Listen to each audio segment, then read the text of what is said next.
Well, thanks, everybody. Wow.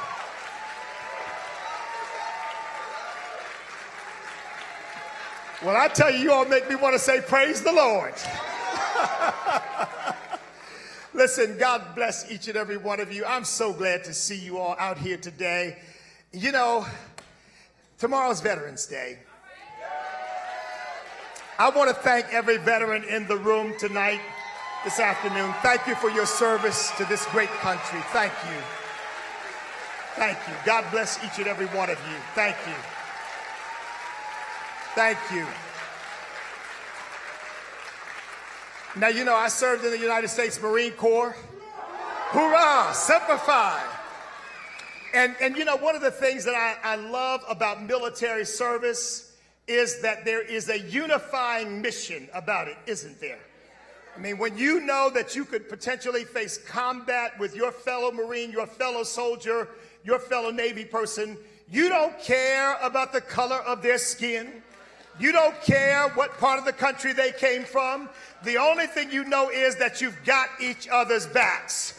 And you know what? Our country could learn a lot from the military right now. It's about time we came together and started having each other's backs instead of trying to tear each other apart. Now, look, I just came here from Virginia, and we're in some very serious wars in Virginia. You may know about our governor there. I ran against our governor for lieutenant governor, and when we had a debate on television, I reached out to shake his hand. He refused to shake my hand. I tapped him on the side to get his attention. He refused to even acknowledge I was there. Later on, they found him with a picture of a Ku Klux Klan outfit and blackface. And then shortly thereafter, we heard him say that he supports abortion. And if a child is intended to be aborted and that child is born alive, well, we can then decide whether we want to let that child die or not. That's Governor Ralph Northam of Virginia. He's supposed to be a pediatrician. I'll tell you what, I wouldn't trust him with a born child, let alone an unborn child. He has just gotten the legislature to go along with him. Unfortunately, on Tuesday, we elected a legislature that will back him. But I'm here from Virginia to tell you all that the state of George Washington and Thomas Jefferson and Patrick Henry and James Madison and James Monroe and George Mason is not going to lie down and roll over and turn our Commonwealth over to a bunch of Marxists and socialists. We're going to bring Virginia back from the brink. Now, my family comes from Virginia. My great-grandparents were slaves and sharecroppers in Orange County, Virginia. My grandfather was raised there. He later left, and I was born in Pennsylvania. I was born into a broken home. I was raised until the age of 10 in foster care, and my father came back into my life at the age of 10 years old. I was raised up in poverty. I ate mayonnaise sandwiches sometimes and biscuits and syrup for dinner. But my father came back into my life and he turned my life around. I was a juvenile delinquent. I was running the streets. I was not paying attention. I didn't want anybody to have any authority over me because I resented the fact that my parents weren't there. And I'm telling you, everybody's got a solution to our social problems. We need to control guns. We need to have more programs. But you know what we need in America? We need to get men back in the home. We need to get families raising their children and teaching them right from wrong and respect for authority. That's what happened for me. My beloved father made all the difference in the world in my life. And you know what else he told me?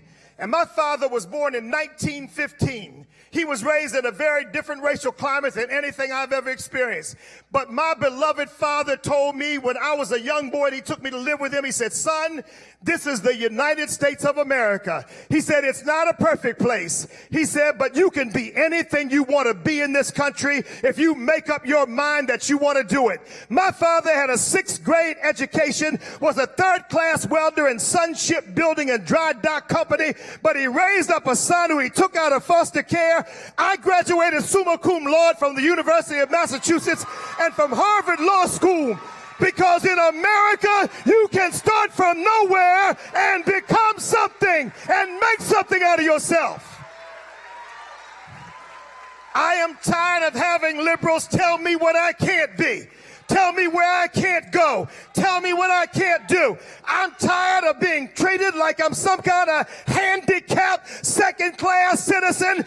I want to tell every black citizen, every Hispanic citizen, don't you let liberals tell you what you cannot do. You can do anything you make up your mind to do. This is the best place in the world to live. You've been blessed to be born in the United States of America.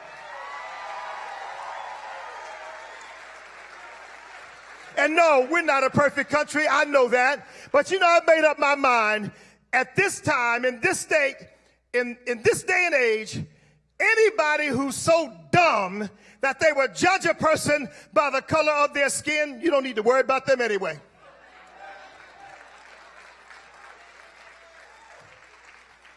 My brothers and sisters, look, this is not heaven. I know that. I preach about heaven. This is not heaven. But you compare it to any place else in the world. That's why we don't have people standing at our border saying, please don't leave, please don't leave. In fact, I tell you, some of these folk, I'd like to say, please leave. Because even those who complain know this is the greatest nation on earth. We live under the most successful governing document in the history of mankind. Constitutions are changed around the world about every 17 years. Here we are, 230 years under the Constitution of the United States, and we're going to keep this constitutional republic that was given to us by our founding fathers.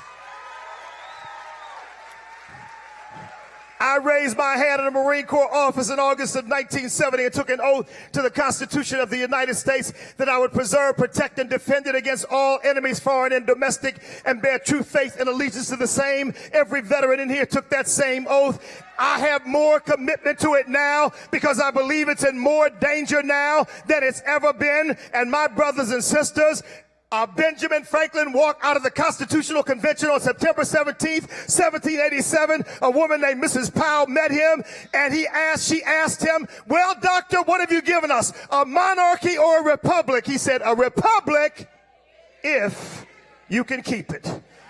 And I'm telling you all, by the grace of Almighty God, with everything that's in me, we're going to keep it. Nobody's taking it away from us. But my brothers and sisters, we've got to have unity. We've got to get past this racial division, this division over racism and sexism. We've got to be one nation under God, and then we'll be indivisible with liberty and justice for all. That's why I don't mind confessing to you, I know my history. I know my background. I know the African heritage that I have. But I'm telling you all this. I do not call myself an African American. I am an American.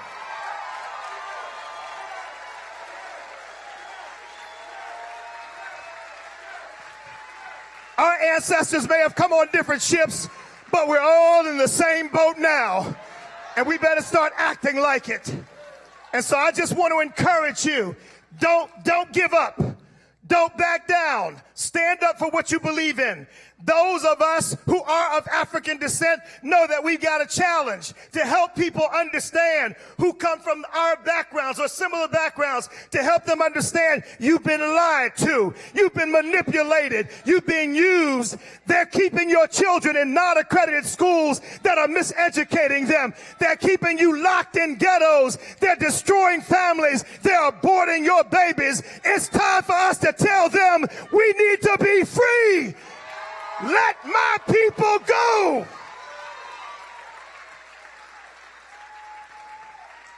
So my brothers and sisters, I am convinced that America's best days are ahead. I mean that. When I look out and see you all, I know that's got to be true. My daughter's here, my beloved youngest daughter's here, and she was raised up to do something with her life. She doesn't walk around thinking people won't let her do this and they won't let her do that. She just got her executive MBA from one of the schools here, because that's America. That's what I taught my children that. But what we're doing for you younger people. See, look, the sun is going down in a sense on my life. I'm in my third quarter, but I see some of you who are in your first quarter. And we want to make sure that the country that we leave you is one where you can be who you are, be proud of who you are, stand up for who you are, and not be told, oh, you believe that? Oh, get out of our way. Oh, you believe in marriage? You believe your mother and father were, yes, I believe in marriage as God. Whoa, wait a minute. You're a bigot. You're a hater. Oh, you believe in the free market system? No. We need socialism. Oh, you believe people ought to come together and care about one another regardless of race or color or creed or any such thing as Americans? Oh, no. You don't understand. The white man is against us all. We don't want our children raised up in a country like that, where they're taught to hate one another, be against one another. We want them to be raised in a country where they know, as a fellow citizen, we care about one another. We don't need the government to order us to care about our neighbor. We ought to care about our neighbor because it's the right thing to do.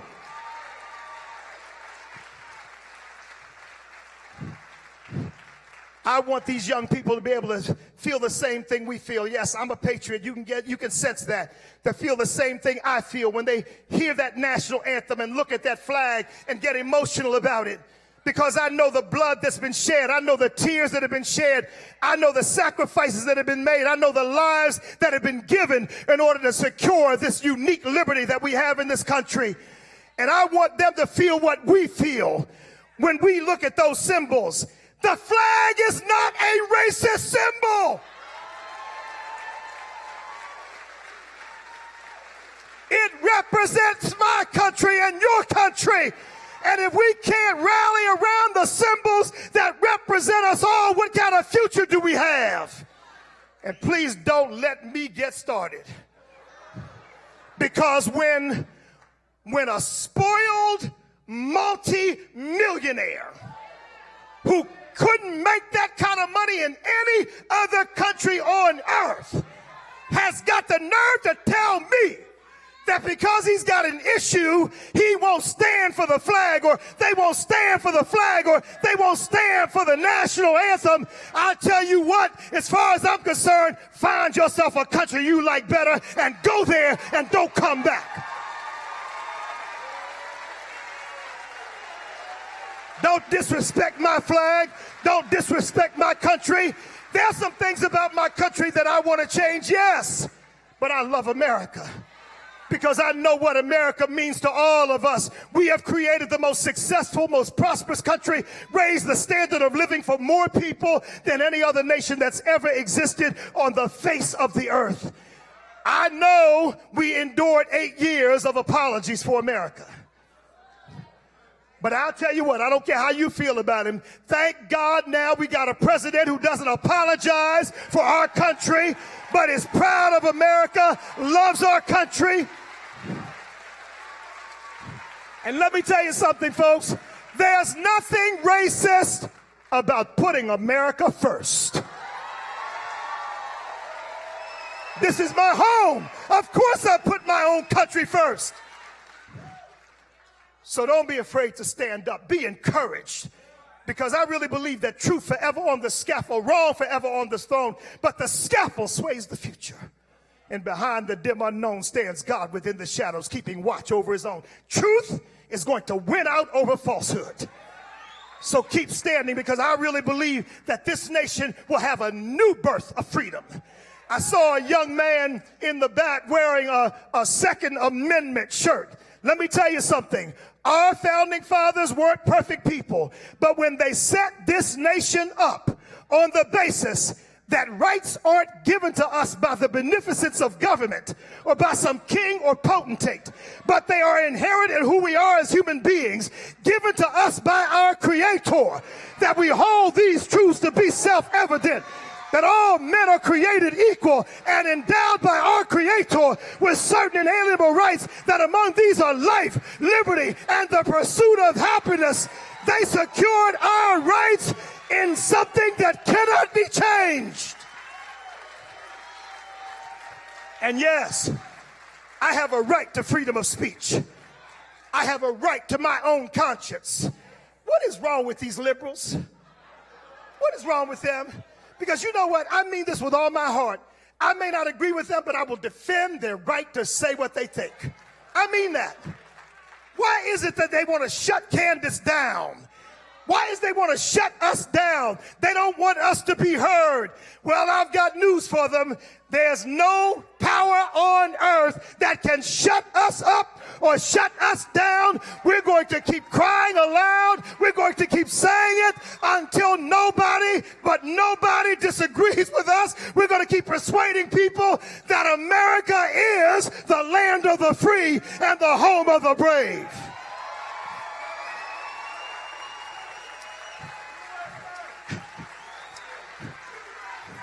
That's right, USA, USA, USA, USA, USA. Now, I might be running out of time, so let me finish up.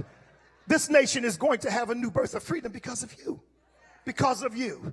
And let me tell you something.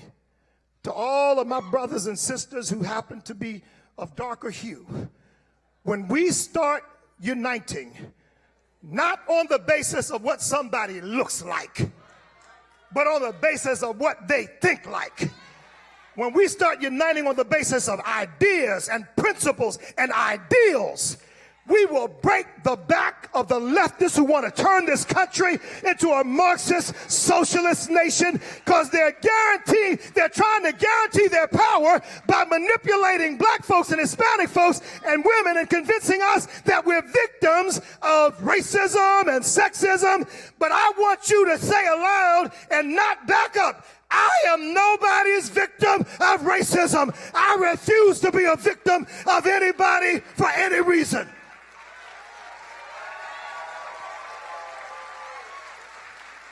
I'm a proud American who happens to be black. If you want me to bend over and let you ride me as your victim, it's not going to happen. So stand up and be counted and don't back down. And I guarantee you in time to come, people are going to join in with you. And those young people are going to sing with new meaning, my country, 'tis of thee. Sweet land of liberty, of thee I sing. Land where my fathers died, land of the pilgrim's pride, from every mountainside, let freedom ring. Keep saying it until they all come into agreement with us and say, yes, I believe in America. I believe in what my country stands for. And no, we're not a perfect country, but I guarantee you this, we're the best place on earth to live. And look, don't you dare back up from that at all. Now, Candace has experienced it. I've experienced it. Threats, nasty names. You know, I mean, believe it or not, folks, I've been called a white supremacist. That's a new one.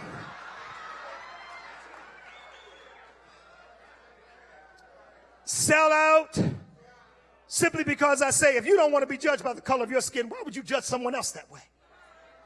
That's being a white supremacist. You don't want anybody judging you on the basis of, you're black. Black folks are like this. But it's okay to say, well, white folks are like that. That's a lie. That's disgusting. It's degrading. We ought to reject that, because that's not what the civil rights movement was all about. Dr. King said we want to be judged not by the color of our skin, but by the content of our character.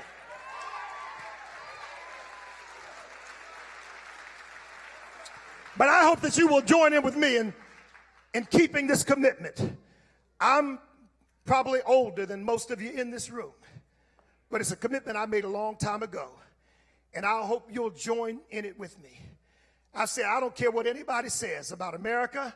I don't care what they say about my faith. I don't care what they say about my commitment. And let me make something clear. I love everybody. There's not a person on the earth that I hate. I don't care how much they disagree with me or what they say about me. I love them. I pray for them. I tell people I didn't agree with President Obama, but I prayed for him to tears. I prayed for him to tears, literally, because I loved him, and I still love him and pray for him, but I just don't agree with him. But I love people. We're not against people. We want the very best for people. We want everybody in America to experience the very best there is. But they'll call us bigots and haters because if you don't agree, well, you're a bad person. But you know what? I don't care what they say about me. I don't care what they say about our country. I don't care what they say about our flag. I don't care what they say about our national anthem, our Constitution, our founding fathers, or our way of life.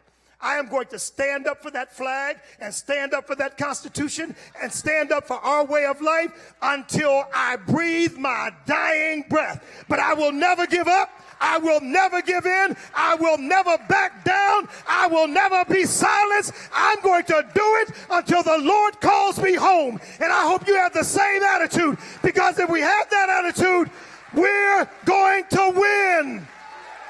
We're going to win. God bless you.